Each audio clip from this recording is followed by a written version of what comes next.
Tidak apa-apa kalau ilmu agamamu masih pas-pasan, itu malah membuatmu menjadi rendah hati. Banyak orang yang sudah merasa tahu ilmu agama, malah menjadikannya tinggi hati. Surga itu gak penting, fokuskan dirimu hanya pada Tuhan.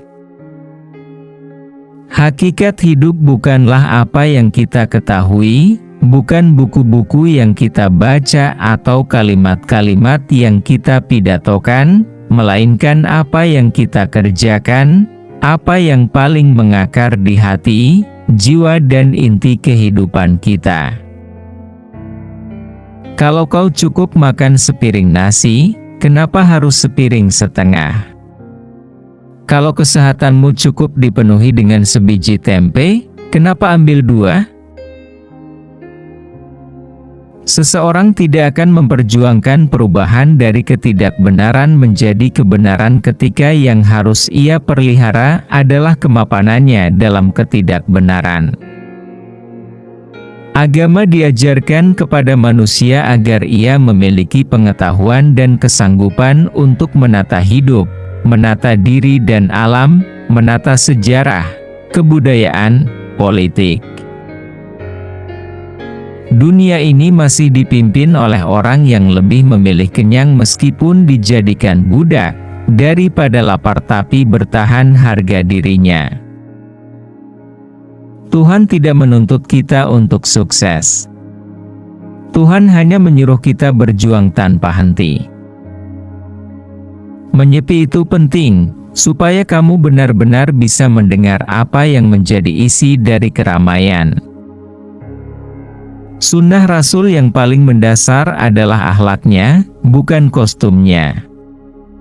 Orang yang disukai Tuhan adalah orang yang menyebut dirinya buruk, biso rumongso, enggak, rumongso biso. Dakwah yang utama bukan berupa kata-kata, melainkan dari perilaku.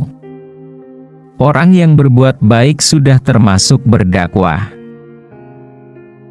Kata ahli pedang, ilmu pedang tertinggi adalah kalau sudah bisa membelah kapas yang melayang-layang tanpa mengubah arah gerak kapas itu. Aneh, ujian tertinggi bagi keahlian pedang bukanlah baja atau batu karang melainkan kapas. Kekerasan yang telah mencapai puncaknya berubah menjadi kelembutan. Kelembutan tak bisa dikalahkan oleh kekerasan. Iblis tidak berjarak dengan diri kita, dengan karakter budaya, politik dan pasar sejarah kita. Malah Tuhan yang jaraknya cenderung semakin menjauh dari kita, kecuali pas kita perlukan untuk memperoleh keuntungan atau mentopengi muka. Secara filosofis, sesungguhnya tak ada orang besar, dan tak ada orang kecil dalam takaran pemilikan ekonomi atau perbedaan status sosial budaya. Kecil dan besar hanya terjadi pada kualitas kepribadian.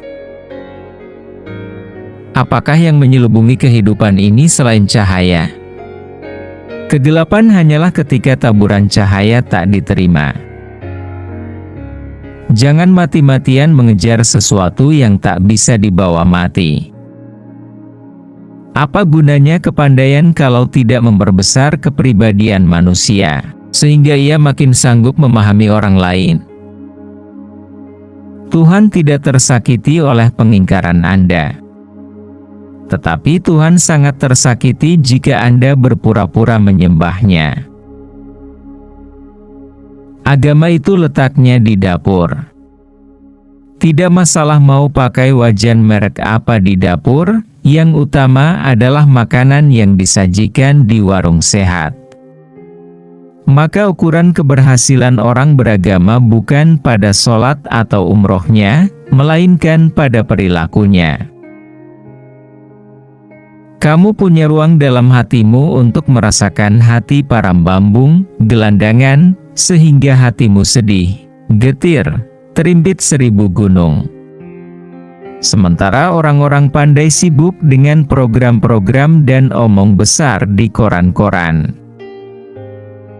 Empati adalah salah satu unsur yang harus ada dalam menjalin hubungan antara satu sama lain, harus saling menghargai dan memahami, karena pada dasarnya cinta adalah saling melengkapi. Selalu berusaha merasakan apa yang dirasakan pasangannya juga adalah salah satu wujud nyata dari cinta. Salah satu unsur cinta dewasa adalah empati. Kalau kekasih kita haus, kita yang gugup mencarikan air minum. Kalau kekasih kita terluka, perasaan kita yang mengucurkan darah. Cinta bukanlah bertahan seberapa lama, tetapi seberapa jelas dan kemana arahnya. Orang boleh salah, agar dengan demikian ia berpeluang menemukan kebenaran dengan proses autentiknya sendiri. Jangan paksa orang untuk mencintaimu. Tagilah dirimu untuk mencintai siapapun. Kepandaian adalah kelicikan yang menyamar, kebodohan adalah kebaikan yang bernasib buruk. Yang lebih kalian cari bukanlah kebaikan melainkan kekayaan, yang lebih kalian buru bukanlah keluhuran melainkan kenyamanan. Dan pada posisi seperti itu kalian selalu merasa lebih tinggi derajat dibanding orang kecil. Apapun yang kita lakukan dalam kehidupan ini adalah perlombaan dalam kebaikan. Bukan perlombaan keunggulan satu sama lain. Kalian berbicara bahwa dunia semakin rusak dan akan semakin rusak. Siapa yang merusak? Kalian sendiri. Yang penting bukan apakah kita menang atau kalah.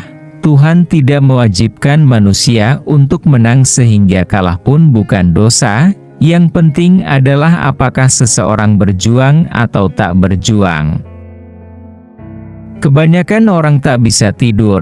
Mereka hanya tertidur karena sepanjang siang dan malam hari mereka diberati oleh dunia. Keceriaan dan kenyamanan hidup tidak terlalu bergantung pada hal-hal di luar manusia, melainkan bergantung pada kekayaan batin di dalam diri manusia. Biasanya yang paling serakah dan paling memahami teori, metode, dan praktek keserakahan adalah orang-orang pandai. Orang yang diragukan keikhlasannya adalah orang menyebut dirinya baik. Semua nabi mengaku dirinya zolim. Ini kuntu minat zolimin, aku termasuk orang yang zolim. Gak ada nabi yang mengaku dirinya soleh.